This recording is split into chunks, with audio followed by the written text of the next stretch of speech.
স্বাদ নজর কাড়া রঙের জাদুতে বিশ্ব মাতাচ্ছে দক্ষিণ কোরিয়ার স্ট্রবেরি। বিশেষ করে দক্ষিণ পূর্ব এশিয়ার দেশগুলোতে বাড়ছে সুস্বাদু এই ফলের চাহিদা।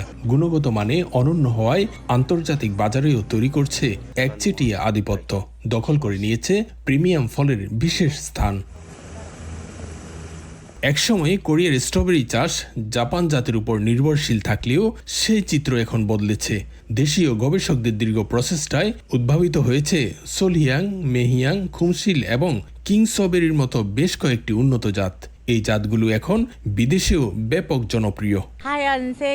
স্ট্রবেরি ফুল দেখতে ভীষণ সুন্দর। খোলা পরিবেশে বাতাস ও মৌমাছির মাধ্যমে এসব ফুলে পরাগায়ন হয়। তবে গ্রিন হাউসে বাতাসের অভাব থাকায় আমরা দুই ধরনের মৌমাছি রাখি, মধুমক্ষিকা এবং ভোমরা মৌমাছি। পরাগায়ন সম্পন্ন হলে সাদা পাপড়িগুলো ঝরে যায়। প্রথমে ছোট সবুজ স্ট্রবেরি, পরে সাদা রং ধারণ করে এবং শেষে লাল, রসালো ও সুস্বাদু স্ট্রবেরিতে পরিণত হয়।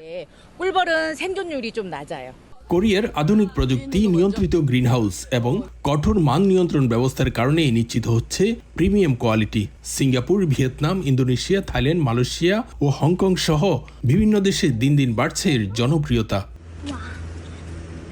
বিশ্বের অন্যতম সেরা এই স্ট্রবেরি এখন কোরিয়ার কৃষিপণ্য রপ্তানির শীর্ষ অবস্থানে। চলতি বছরে এখন পর্যন্ত রপ্তানি আয় ছুঁয়েছে প্রায় 10 বিলিয়ন কোরিয়ান ওন। এই স্ট্রবেরি দেখতে যেমন সুন্দর, খেতেও অনেক সুস্বাদু।